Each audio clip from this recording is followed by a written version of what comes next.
A cataclysm from afar shattered a planet. The world became a desolate wasteland. A tsunami crashed over a city. A lone figure wandered through a scorching desert. A red shredder devoured documents, seemingly erasing history. A lone figure, cloaked and bloodied, walked through the ruins. A monstrous, spiky creature slumped against him. The powerful elite luxuriate in fortified cities, sipping wine and seemingly unconcerned. Meanwhile, refugees struggle to survive in a harsh wilderness, facing monstrous beasts. The world is sharply divided. A bandaged young man questions why the fortress dwellers want to eliminate the mutated. A wise figure, holding a book, explains that those in power often label anyone different as demons. He adds with a knowing look that right and wrong are often defined by those who hold power. The powerful hold sway. A bandaged man questions why Romance of the Three Kingdoms is forbidden. The other person explains it's forbidden for refugees, but not within the fortresses. The bandaged guy is puzzled, and the other coldly states the powerful only need mindless workers. The scene shifts to a bleak view of refugees hiding in the ditches. Two men talk. One asks if the other's wife is working the night shift. He replies she's with someone else. He bitterly explains her factory work isn't enough to support their family, and even though he suggested remarriage, she refuses, clinging to their impoverished life. Disparity between rich and poor. The scene shifts to a stark question: bow and scrape or fight for survival? In a dimly lit room, a menacing figure demands to know where a wounded man's gun is hidden. The injured man insists he's unarmed. A punk with spiked armor appears, sneering about someone playing tough. Another man tries to intervene, yelling, "Stop!" The punk declares he's taking the injured guy, explaining a research team needs him for a mission in the northern desert. A scarred, armored warrior was recommended as a guide. A dark-haired person questioned the sanity of going to the wilderness. He wondered why people would leave the safety of the fortress for certain death. Facing down glowing wolves, he realized there was a reason for his return. Driven not by gratitude, but a burning thirst for revenge, he braced himself. His eye flashed, a command echoing, "Turn red!" Something fractured, breaking apart in a fiery red explosion. He roared, a savage grin twisting his face as power surged. A cloaked figure appeared, seemingly unfazed by the chaos, their posture radiating an unsettling calm. Under a huge, eerie moon, a monstrous bat-like creature swooped glowing, symbols trailing in its wake. A bolt of lightning split the sky, striking towards a Gothic cathedral below. Bats circled the ominous structure, their dark forms silhouetted against the stormy night. A lone candle flickered in a dark room. A figure lay on a table, feeling a chilling cold, wondering where he was. Two cloaked figures discussed his normal vital signs. The doctor ordered one, Shadow, to check for anomalies. The figure on. The table stirred, eyes snapping open, wary of the two strangers. A gloved hand approached his mouth. He whispered a desperate plea. "Doctor!" A hooded scientist celebrates a successful experiment, believing a meteorite curse is lifted. Another, holding a vial, warns of delayed reactions from the mutant-derived serum. A third scientist worries about the company's response to the delay. A test subject, overhearing their strange conversation, wonders what they're talking about. Suddenly, he cries out in pain as his body begins to grotesquely mutate, sprouting extra eyes. A panicked voice shouts to the doctor that the subject is mutating. Hooded figures ordered the termination and disposal of the experiment subject. The subject, writhing in pain and covered in blood, cried out in agony, feeling a terrifying mutation taking over. Everything went dark. Then a voice desperately called out Ningji, twice, filled with urgency. A young man, startled and sweating, his eyes wide with alarm, reacted to the desperate cries. Lin Sun is checking on Ningje, who seems troubled. Ningje admits to having strange dreams lately. They're waiting in ambush. 3 hours already, and the blonde-haired man is getting impatient. Ningje says it's not time yet, focused on immediate survival. He observes at least 10 enemies in the camp below. They're outnumbered, 6 to 10, and the enemy has guns. The situation looks tense. A scarred man with a gun was asked if their plan would work. The dark-haired man with intense eyes replied that securing the goods meant food and survival through the harsh winter. He emphasized they had no choice but to take the risk. Inside a dimly lit room, a suited figure addressed two soldiers. Later, cloaked figures, one with striking golden eyes, looked tense and determined in a desolate landscape. An hour passed, and a gust of wind whipped past a tent in the wilderness. Exhausted, the one-eyed man suggests a rest and a drink to his masked companion. Suddenly, a commotion. 4 figures huddle in the dark, their names whispered. A masked person, likely Li Dongbao, prepares for action. The time to strike has arrived. They'll use the sandstorm as cover. 2 cloaked figures move stealthily towards a tent in the desert. The hooded leader assigns Dongbao and 3 others to guard the rear, while he and another Lin Xun head for the main tent. A man in a suit reports to his boss that they've got the chip and are heading back to Fortress 87. He explains they've hit a nasty sandstorm and are taking a break. Reassuring his boss, he acknowledges the city's urgent water situation, noting the pumps nearing contamination. He promises to be back at the fortress within 2 days. He seems to notice something in his glass of water. A startled guy in a suit reacted to something unseen. He urgently asked his boss what was happening. A blade suddenly appeared, slicing through the air. The suited guy was hit, falling back in pain. He looked up at the cloaked figure, demanding to know their identity. The attacker simply demanded a water purification chip. A cloaked figure confronted a man, seemingly demanding a chip. The man, feigning cooperation, offered to retrieve it. His eyes narrowed. He suddenly pulled a gun and fired. The cloaked figure cried out as the bullet struck. A suited man gets blasted back by some unseen force. 2 figures, cloaked and hooded, watch from the shadows, one holding a bow. A gruff-looking man leans over the suited guy, demanding the location of a water purification chip. The cloaked figure with glowing eyes holds the man at knife point, demanding the chip. The man reveals the chip is vital for the city's clean water, and stealing it would condemn everyone to drinking contaminated wastewater. A masked figure demands a chip, threatening someone. The threatened man, panicked and bleeding, reveals the chip's location and password. He selfishly prioritizes his life over the city's. Elsewhere, a hooded figure and another with pink hair search. The pink-haired one finds a safe and alerts their companion, Brother Zhe. The pink-haired figure examines the safe intently. A close-up reveals their focused, determined gaze. The hooded figure reported success to the cloaked one. The cloaked figure, wielding a bloody knife, questioned the hooded figure's loyalty. Terrified, the hooded figure swore secrecy and begged for mercy, offering a chip and a place in the fortress in exchange. The hooded figure seemed hopeful for a moment. Suddenly, a brutal attack ended it all. A cloaked figure stands over, a dead man, arrows protruding from his back. A chilling caption declares dead men keep secrets best. The scene shifts to a desolate fortress settlement, number 87. Someone questions a man named Dong Bao about the reliability of their trading partners. Dong Bao confidently assures him there's no problem, since the contact is his cousin, practically raised as a brother by his parents. The blonde-haired guy questioned his dark-haired companion, Brother Zhe, about refusing a deal to enter a fortress. Brother Zhe, gazing towards the impressive fortress, explained that its peace wasn't meant for them and they'd be forced into servitude. He envisioned a grim future of endless toil under the fortress's rule. He revealed his cunning plan. While they held leverage now inside the fortress, the power dynamic would shift, leaving them vulnerable. He loomed over his companions, emphasizing their perilous future if they accepted the deal. The blonde girl, smiling brightly, mused that if her brother agreed to a certain request, they could finally see their sister Xiaoyu inside the fortress. They reminisced about their shared past in the slums.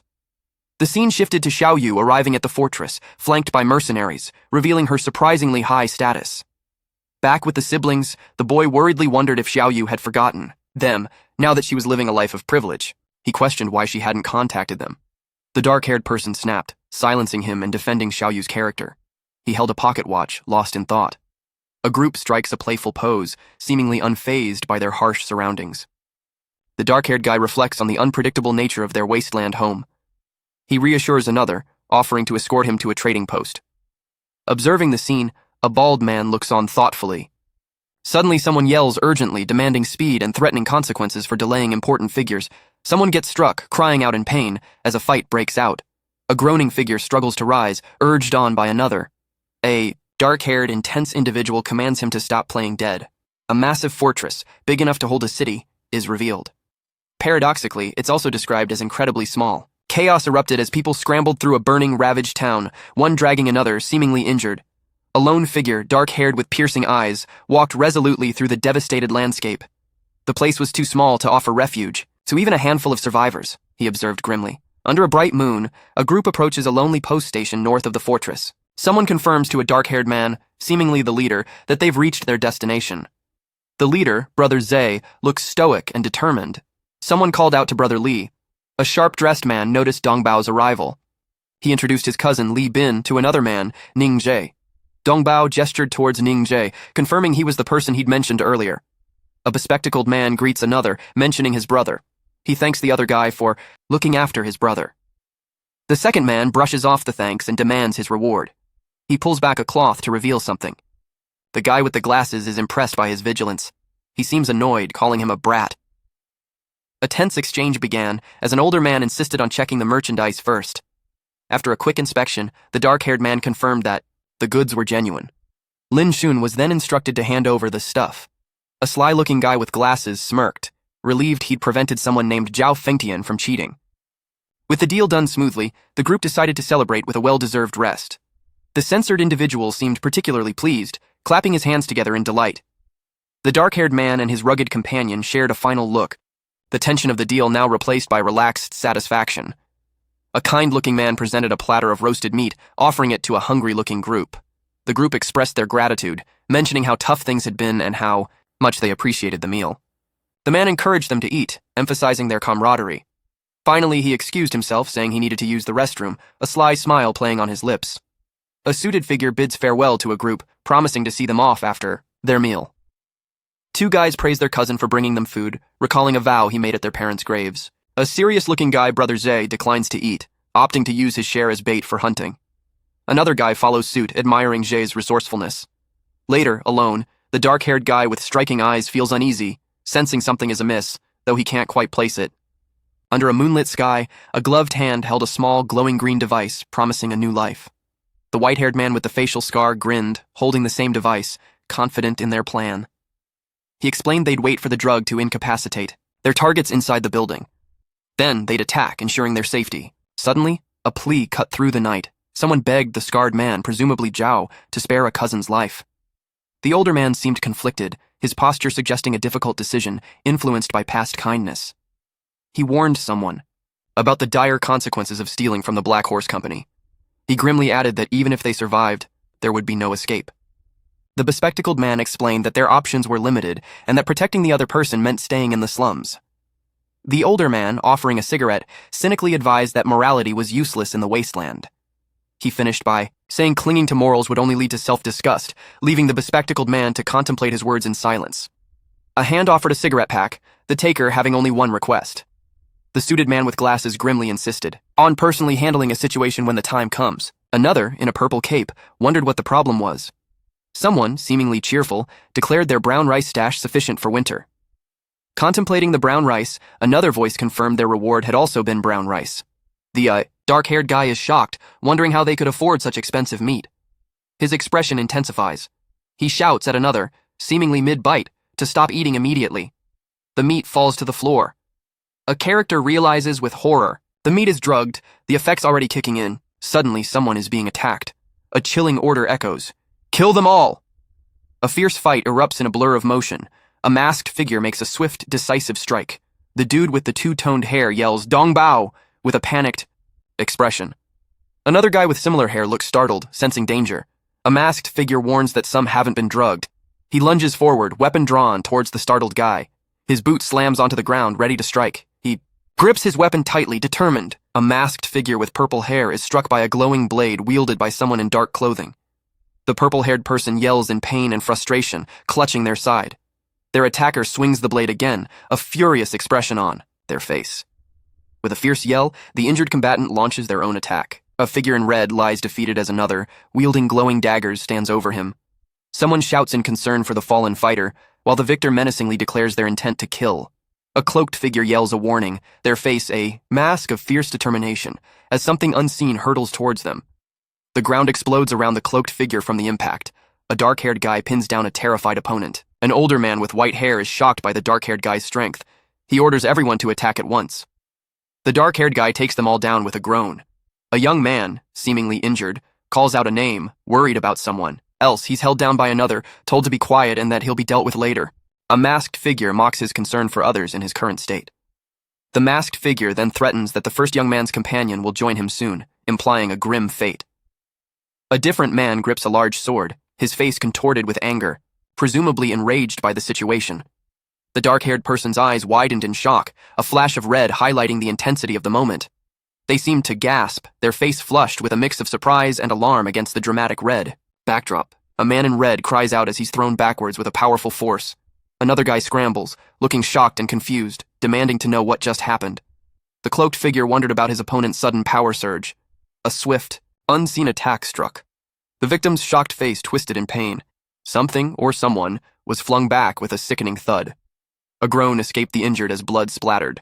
A dark figure radiating menacing red energy loomed over a fallen foe. He questioned the downed man's state. confused by his resilience. Suddenly, another character urges a girl to run, seizing an opportunity. The girl scrambles to escape as chaos erupts around her. A wounded man weakly calls out a name. Someone in a suit kicks at another figure shrouded in darkness. The dark figure uses some sort of red energy to yank the suited man closer. The suited man struggles, yelling for the dark figure to release him. He draws a gun, determined to fight back. A man yells, "Go to hell!" as he fires a gun. The dark-haired person catches the bullet with his bare hand, a red aura surrounding him.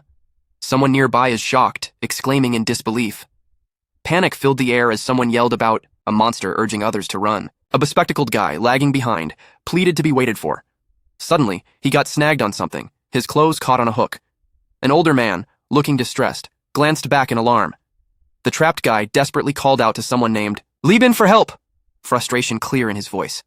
The older man, still frozen, yelled at Li Bin to hurry up and help.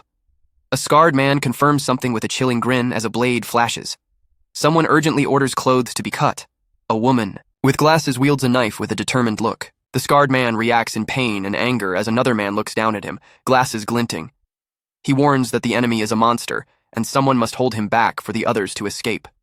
The bespectacled man declares he won't hesitate, his eyes burning with cold fury, echoing a harsh lesson he learned. A dark-haired man furiously grabbed an older, white-haired man by the throat. Red, menacing energy pulsed around them. Someone desperately ran, stumbling, their glasses askew. The white-haired man, now cornered, pleaded with a younger man. He offered anything, food, money, just to be let go. The white-haired man was suddenly and violently struck. A startled young man with light hair looks on in shock. A dark-haired figure lands dramatically, emanating power. His intense red eyes glare downwards. The dark-haired figure strides towards the startled youth, who is now holding a bow. The youth calls out, recognizing the approaching figure as his brother Xiaoxun, and addresses him as Brother Zhe. A guy with light gray hair groans in pain, seemingly losing control. Someone, worried, cries out that he's lost it, and a bow clatters to the ground. The gray-haired guy, bleeding, grabs his dark-haired friend, reminding him of their shared past. A flashback shows a kindly older man, their teacher, taking in a ragged child while another, holding a teddy bear, looks on. Back in the present, the bleeding man, tears welling, recalls how the teacher found him begging in a refugee camp and gave him a home. A cloaked figure clutches a pocket watch, seemingly lost in thought. Someone else mentions Qin Xiaoyu. Inside the watch, 3 smiling kids, 2 boys and a girl, pose happily, freezing a moment in time.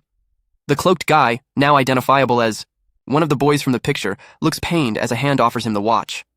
It's revealed they all grew up together, including Xiaoyu, and he had promised to wait for her. Now he seems to struggle with a forgotten past, groaning in distress as he faces the person holding the watch. A dark-haired person seemed distressed, murmuring 2 names. Under a breathtaking starry sky, a couple snuggled under a blanket, the blonde girl asking if people in the fortress could see the same stars. Her companion answered, probably not. Curious, she asked why. He confessed, romantically, that she was the brightest star in his heart, outshining all others. The guy seemed shocked by something the blonde girl said. She urgently told him they needed to leave, her long hair flowing as she turned. He solemnly warned her going into the fortress could mean they'd never see each other again. From inside, he promised to wait for her, his voice echoing. Outside, his anguished cry of her name, Xiaoyu, filled the air as she ascended into the fortress. A dark-haired figure with striking yellow eyes seemed to reach out. A light-haired man coughed, worriedly calling out to his brother Jay. The dark-haired man, Jay, stirred, his friend, Xiaoxun, rushing to his side in relief. Xiaoxun rejoiced at just seemingly regaining consciousness. Suddenly, Zhe's face darkened, realizing with dread he'd had another episode. Amidst a bloody scene of fallen comrades, a distressed man cradled another, whispering his name. He cried out, blaming himself for the carnage. Dragging the injured man away, he desperately sought escape. He confessed his guilt and sorrow over everyone's death, revealing a betrayal by someone named Li Bin. The injured man tried to comfort him, but he insisted it was his fault. Coughing weakly, the dying man began a final request. A wounded man desperately pleaded with another, called Brother Zhe, to take care of his younger brother. He gave the brother's name and location at the fortress's north gate. A dark-haired figure seemed to react to the settlement mentioned. He then sadly looked at another character, likely the younger brother, calling him Dong Bao. The wounded man's face was shown again, highlighting his emotional plea and injuries. He appeared to be fading. A final glance showed him seemingly losing consciousness, his face now pale. Someone made a solemn promise, leaning over an injured man, Two others looked on, grim-faced in the ravaged surroundings. The scene opens on a dusty, sun-drenched street in Chengyan New Village. A weathered sign proclaims Dongfa Barbecue Restaurant. A stocky guy, seemingly the owner, stands behind a counter, his face flushed. A girl with short dark hair has her back to him and seems about to walk away. A woman solemnly announces she's getting married. A man, seemingly stunned, reacts with a quiet, "Oh." Two figures walk down a dusty street, one pointing to a shop sign. Excited, the shorter person suggests the shop owner could be the one they're searching for. The taller figure agrees they should investigate. A heartbroken woman tearfully tells a man she can't wait for him any longer, despite his promises of success. A young man, grilling rats, reveals he's marrying the village chief's son for his family's benefit. He tells someone off-screen to stop the rat stall, urging them to strive for a better life. A shrouded figure, presumably Afang, apologizes, burdened by a shared past. He wishes the rat griller happiness. Back at the stall, a young woman with long brown hair, presumably the soon-to-be bride, asks him a final loaded question.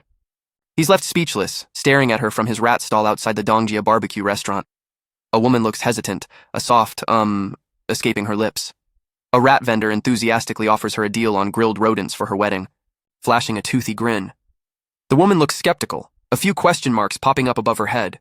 Two onlookers are impressed by the vendor's relentless salesmanship, noting his wife left him but he's still hustling. Suddenly someone yells, "You idiot!" and calls out a name, "Afang!" The rat vendor looks startled as the woman and a dark-haired figure rush towards him. Someone asked a guy if he knew Li Dongbao. The guy exclaimed that Dongbao was his brother. The questioner then correctly guessed the guy's name was Li Dongfa. Dongfa anxiously asked what happened to his brother. The questioner paused, creating suspense, then began to speak about Dongfa's brother. Dongfa, with rising panic, asked if something had happened to him. A man pleaded with Brother Jay, desperately asking him to look after his younger brother.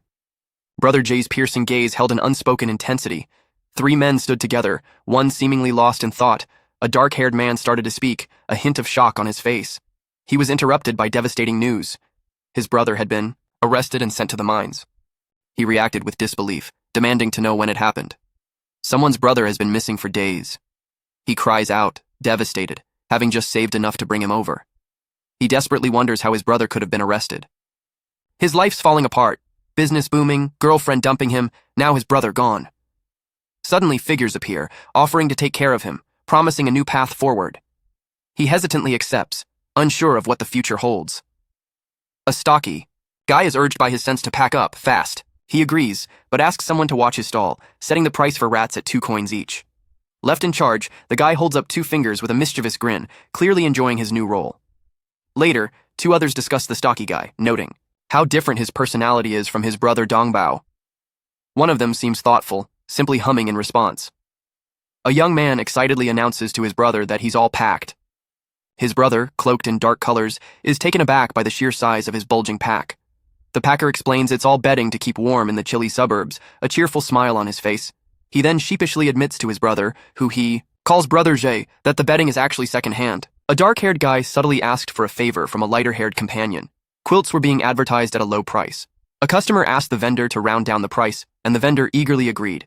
The customer happily handed over a small amount of change, saving a significant portion, while the vendor rejoiced at finally making a sale. The vendor was left fuming as the customer walked away with their cheap purchase. A man reassured another, seemingly unconcerned about the source of some item, claiming the previous owner starved, not from disease. The darker-haired man pragmatically agreed, emphasizing the scarcity of supplies. He praised the other man's resourcefulness. Overcome with emotion, the first man thanked the other 2, apparently accepting an offer of shelter. He gratefully acknowledged their kindness, but one of his benefactors raised a suspicious question about his prior absence. A masked figure explains he used to clean sewers in the fortress. He was too scared to go hunting with his brother, so he stayed in the slums. Later, he started selling roasted rats. Now the rats have mutated, becoming fast and elusive, making them hard to catch even with archery skills. A slimmer fellow wonders how the first guy catches so many, considering his size. A ragged-looking dude confessed to recently gaining the power to sense small animals. Starving in the sewers, he desperately wished for a rat to eat. Suddenly, a rat appeared, frozen in fear, right before him. He was shocked by this bizarre turn of events. Someone told the dude to pull up his pants and stop bragging. He insisted he wasn't lying. He frantically tried to convince them, but they weren't listening. A mysterious cloaked figure appeared, looking thoughtful. A small, hungry child tugged at the cloaked figure's clothes, begging for food.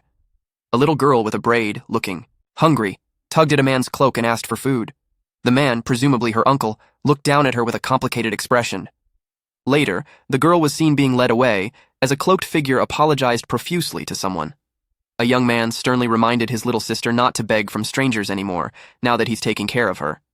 He then offered her new clothes and shoes.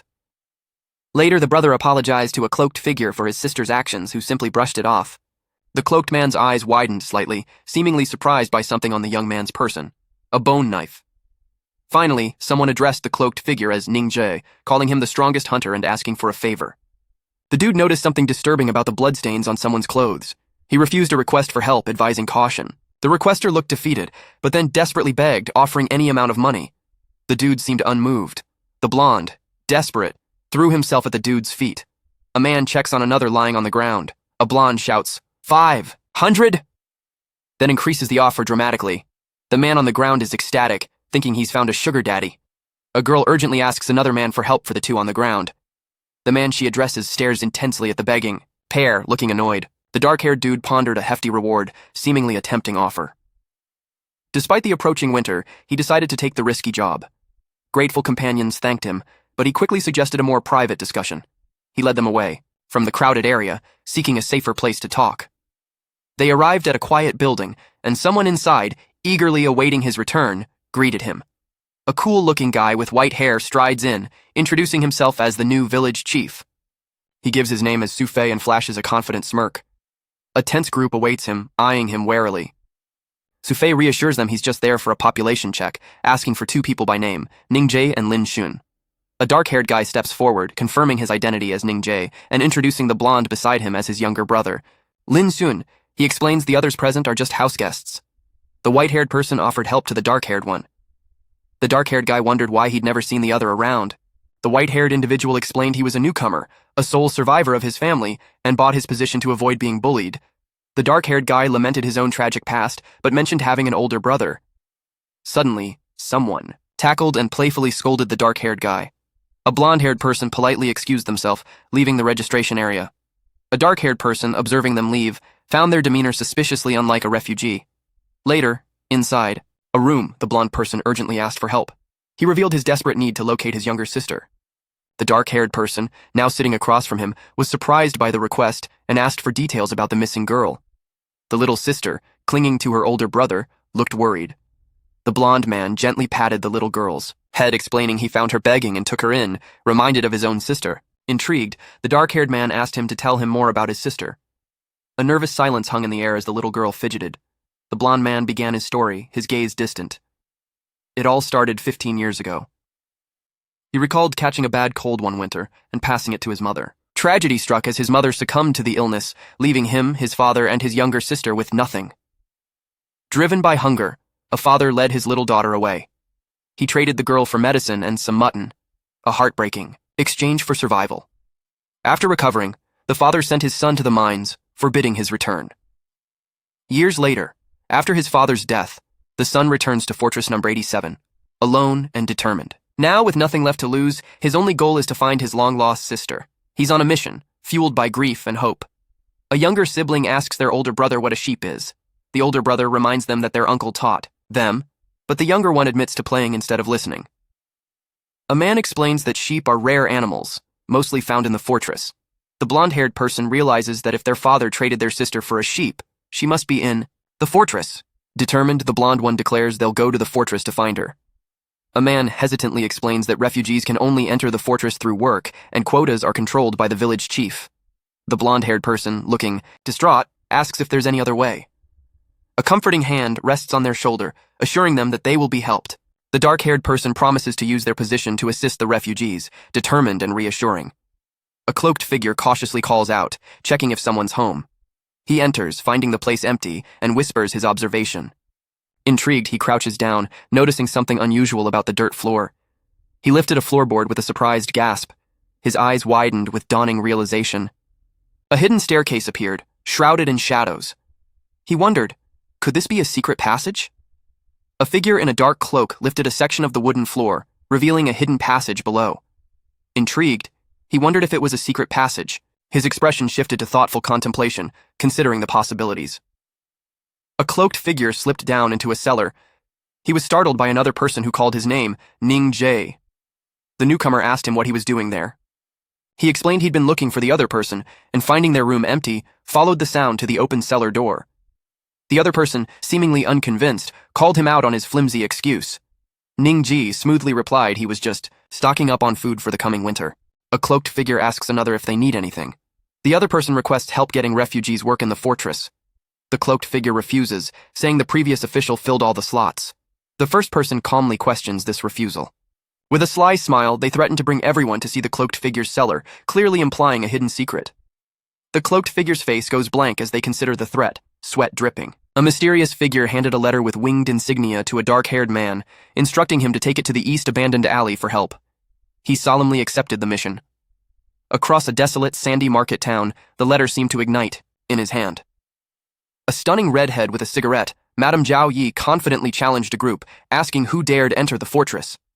A determined woman bursts in, desperately pleading to enter the city to find her little sister. The guard, taken aback, questions which district the sister is in. Confused, the woman admits she doesn't know the districts. The guard explains the city's complex layout, 5 districts and 4 unregulated zones. She insists she just needs to get inside any way possible. The red-haired woman pauses, then proposes a deal involving the handsome young man beside her. Intrigued, she suggests if he becomes hers, she'll smuggle him into the fortress next time she delivers goods. The dark-haired guy rejected the redhead's offer, ready to walk away with his companions. She called after them, stopping their retreat. He jokingly backtracked, asking what else she had. The blonde woman intervened, holding up 5 fingers, setting a new price. A redhead demands 5,000 for entry, her offer firm. A group protests the exorbitant price, citing their meager wages. She coolly explains it's the going rate. A man coughs, calling her a profiteer.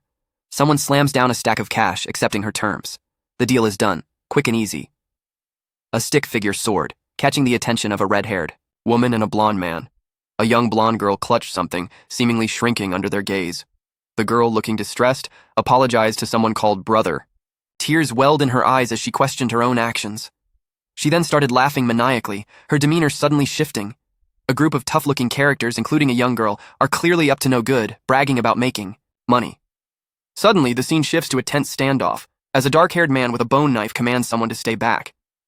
2 others, recognizing the knife wielder as the dangerous Ning Jie, warn their leader Xiaomeng about the potential for deadly consequences if they provoke him. A blonde man, gripping a blade, declared this was the life they chose, a life on the knife's edge. His comrades charged into battle with a rallying cry. 2 fighters lunged at their captured foes, weapons flashing. A dark-haired man delivered a powerful punch, determination in his eyes. A dark figure looms over a fallen man. The red-haired man watches over a cloaked figure by a wall, concern evident.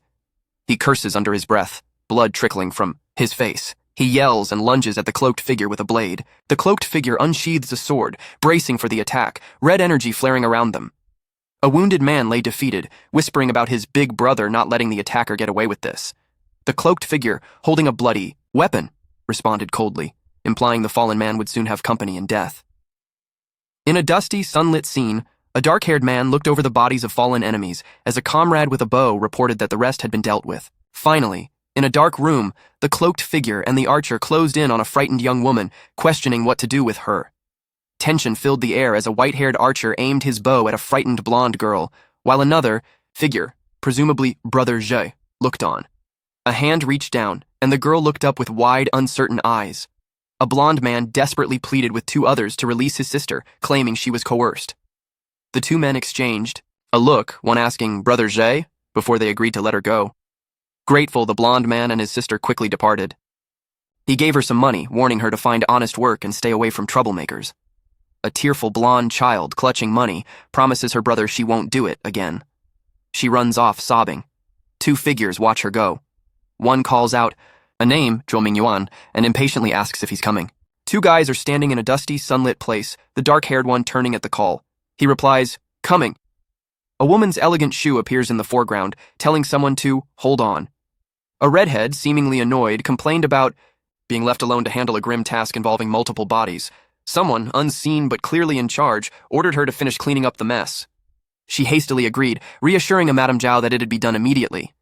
Next, the blonde addressed a Brother Ning, apologizing for the trouble. The blonde offered a meal as compensation for their help. Intrigued, the redhead asked about the meal. The blonde then invited everyone to their family's restaurant. The redhead, with a playful smirk, suggested her dinner companions consider the meal as support for her family's business.